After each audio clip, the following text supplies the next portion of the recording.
Good day. Almost everybody in the world have their own opinion of who President Donald Trump really is. Some have nice names to call him, some others have very nasty names to call him. They all have their own opinions of him. But one thing is clear. As President of the United States of America, possibly the most powerful position in the world, a lot of people want President Donald Trump to do what they want. But from the way I'm seeing things, President Donald Trump seems to be doing what President Donald Trump wants. In his first presidency as the 45th president of America, President Donald Trump was new to politics. He was a businessman who took a chance and ran an election and won. But this was what happened in his in his presidency then. He lost, to a large extent, control of his cabinet. Many people were doing what they wanted to do. He was controlled, eventually captured by long-held establishment in America called the neoconservatives and the deep state. He ended up doing their bidding. And besides that also, many people in his cabinet made him and moved him towards their own interest.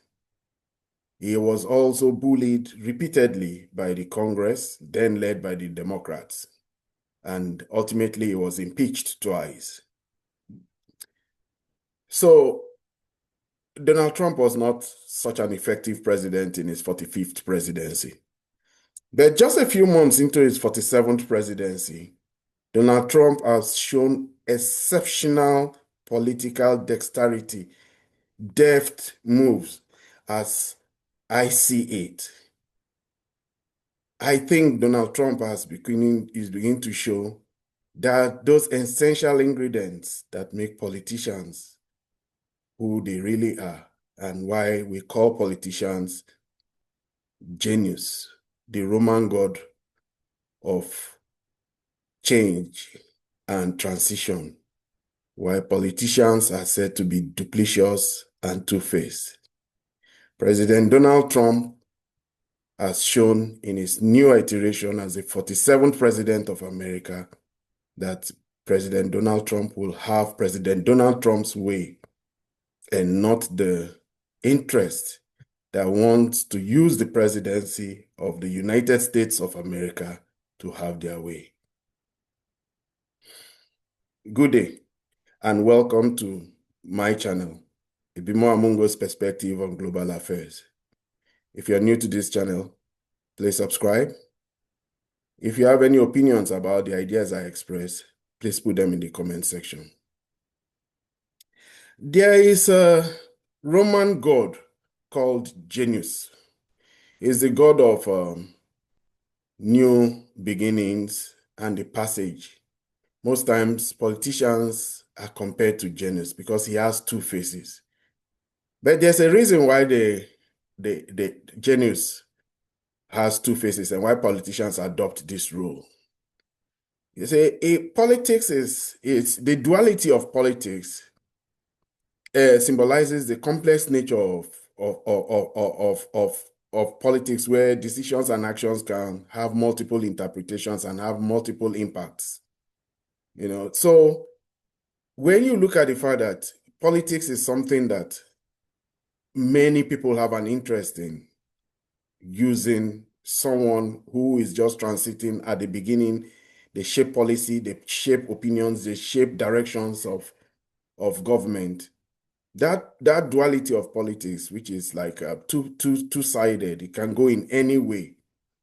It reflects the fact that decision making has several impacts and several interpretations.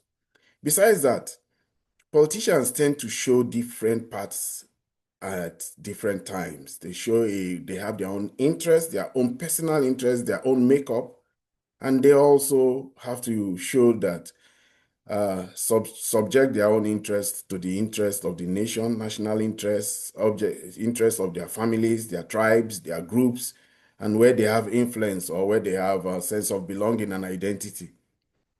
Sometimes also politicians have to show different faces, even though they have a contradicting opinion about it because they are parts of a big organization.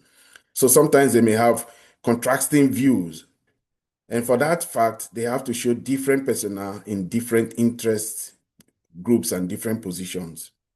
So we should not forget that politicians are still human beings. They have complex makeups. They still are influenced and affected by all the human things that we know: envy, hubris, pride, ego, and hatred and jealousy. All those things that make up human beings. So for this reason, sometimes they need to control these human things, these human emotions that shape their preferences and their foibles and their direct and the direction of the of and shape things around them. So all these things make up the fact that politicians have to show different faces at different times.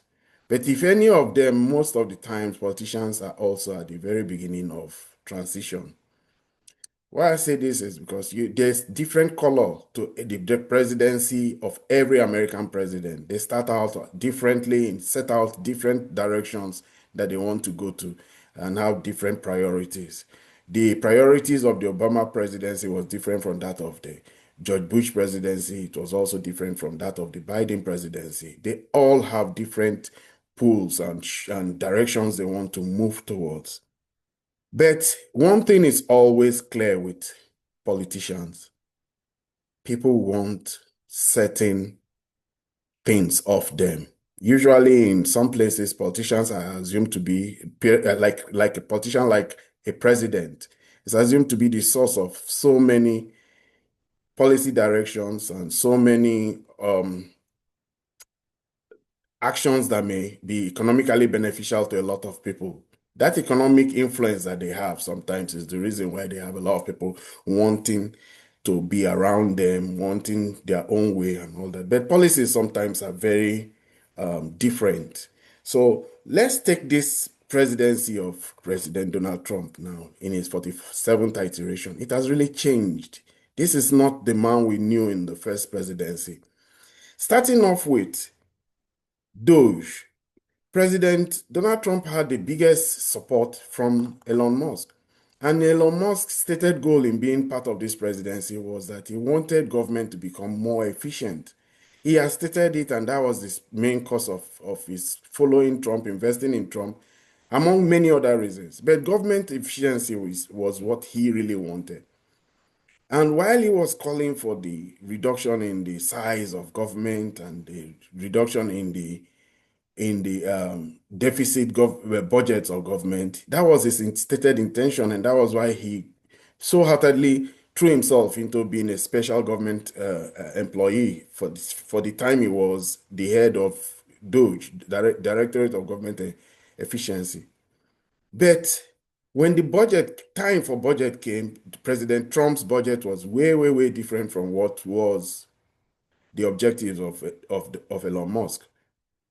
The big beautiful bill shows more of Trump's aspiration as regards to so many things, including an increased spending for the military. So this angered Elon Musk, and he quietly left the Doge. Another interest group that has wanted Trump to take their own point of view are the European presidents and leaders who want President Trump to support the Ukrainian cause. The first president to come, or the first prime minister to come visit, was Keir Starmer. President Trump showered him with praise, took care of him, dealt with his ego, made him feel welcome, but at the end of the day, he didn't achieve that objective of coming to get Trump to see the side of the Ukrainians. He was followed by Macron. President Macron of France also came on that same agenda of trying to get Trump to commit to the Ukrainian cause. And Zelensky himself also came.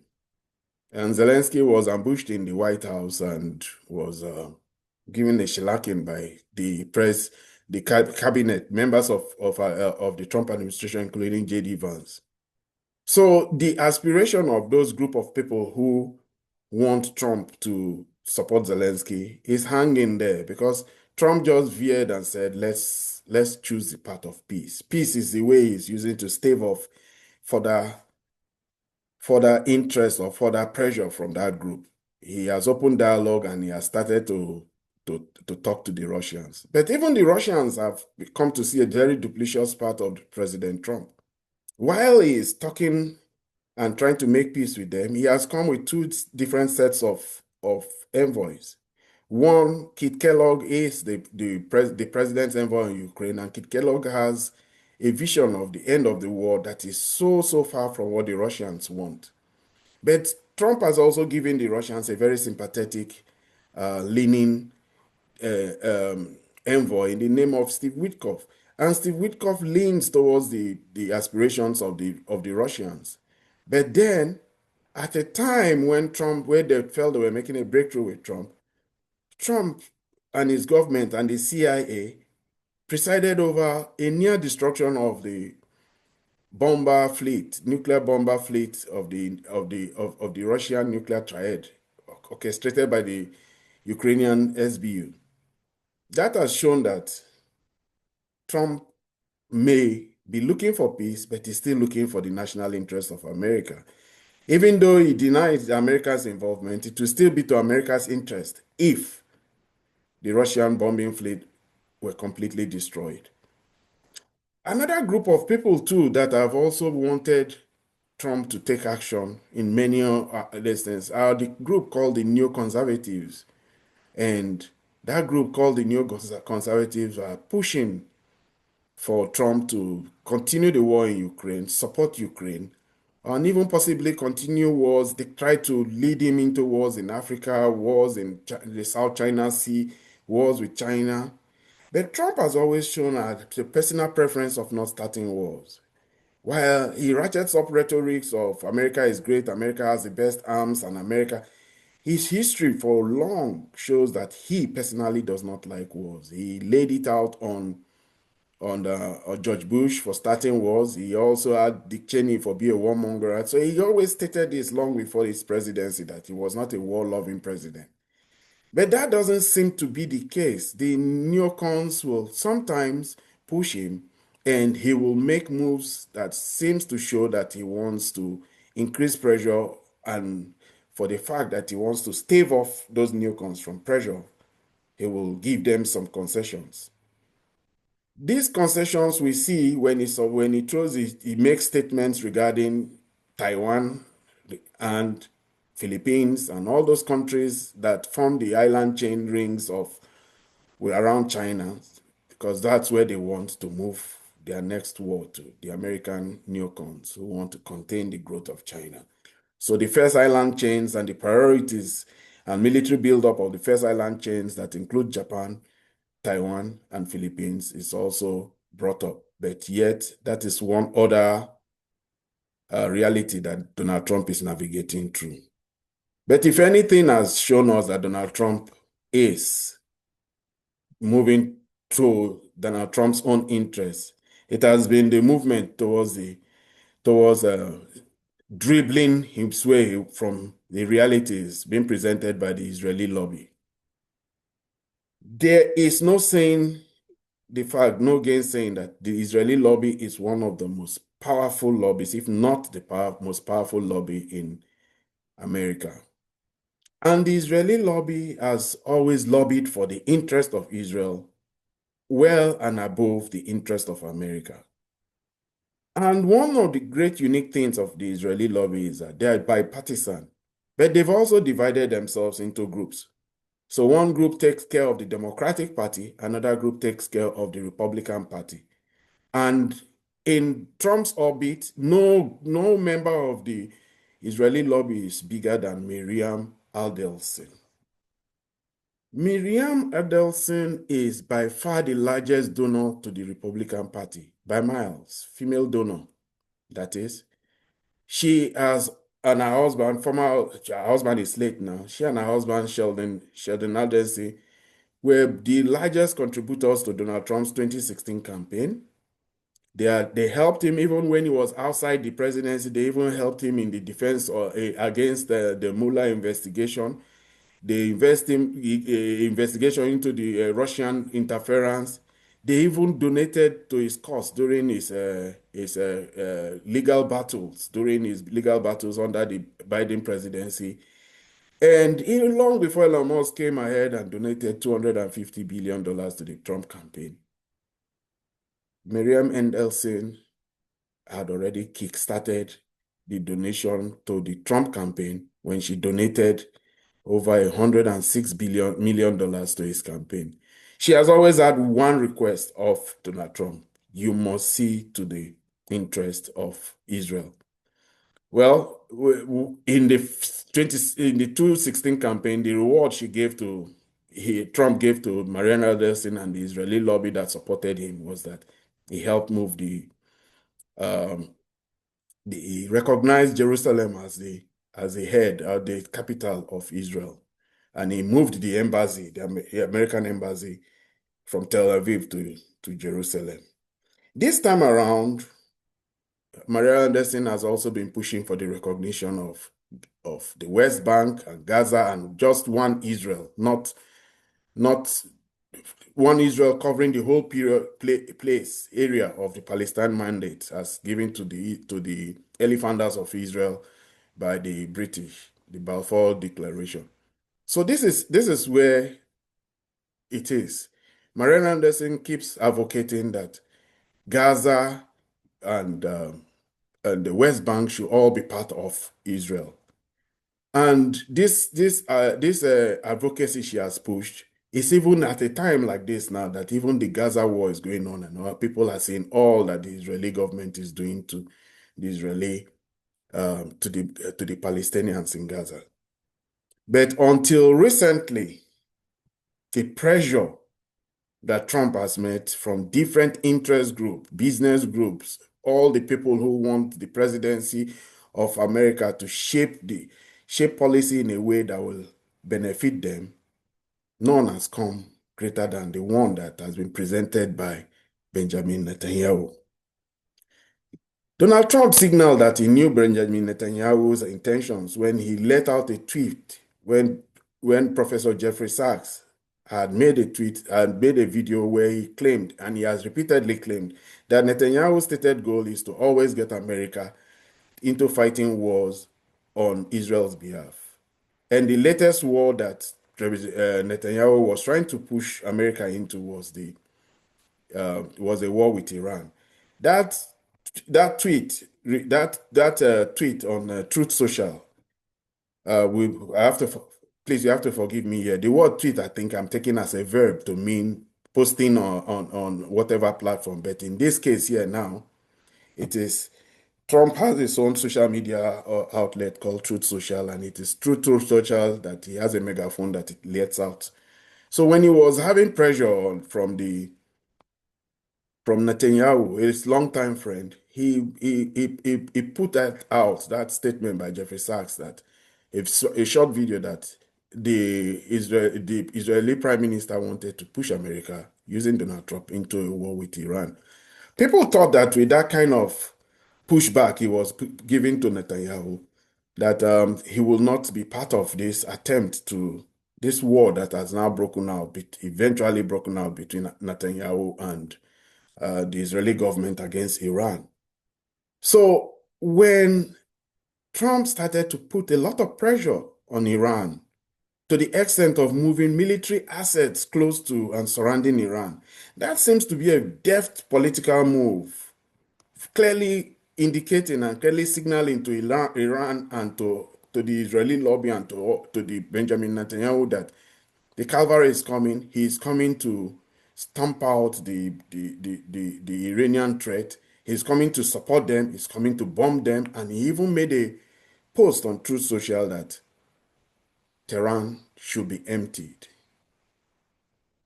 But what a disappointment. A few days later, Donald Trump showed a part of him that has dispirited, knocked the sails out of the Israelis who are being bombed into high heavens. He said he's going to wait for 2 weeks to make a decision. By 2 weeks' time, there probably will be no Haifa anymore. There will be no Tel Aviv, and there will be no Ben Gurion Airport. So Trump has showed Netanyahu that yes, you may want to force me and force my hand into joining you in a war, but I'll make that decision at my own time. This is, if you ask me, deft political dexterity on Trump's part. This is what politicians do. They are duplicious, but they do it for the interest they hold. In Trump's case, is the president of America. He will be seen and he will be judged by history as being led by the nose, by the Israelis, into a war. He eventually may go into that war, but the fact that he has held back his punch and is weighing the consequences of that war on his reputation, his legacy in history, the reality that will befall the American state, and the odds and possibility of winning that war ultimately and achieving the outcomes they want may just not even be there. This was not what Prime Minister Netanyahu bargained on. He bargained on the fact that Trump would just follow him gang-ho into the war. Well, as I make this video, we really don't know where the war would lead. But the fact that Trump has kept Netanyahu on the leash for 2 weeks now, on hold, he's put him on pause. Netanyahu is sweating. I saw him do a video recently. He looked older. He looked stressed. He looked bothered. He didn't have the zest on his feet as he always used to have. So we have a Netanyahu now that has also fallen to the duplicity of President Trump. He will be a very prayerful man at this moment as bombs and missiles come off silos within the mountains of Iran and fly over all the cities and the countries. First, they fly over the skies of Iraq, the skies of Jordan, and across vast distances in Israel, where a lot of Israelis see them unchallenged and find themselves into places like the Ministry of Internal Affairs, the Pentagon of Israel.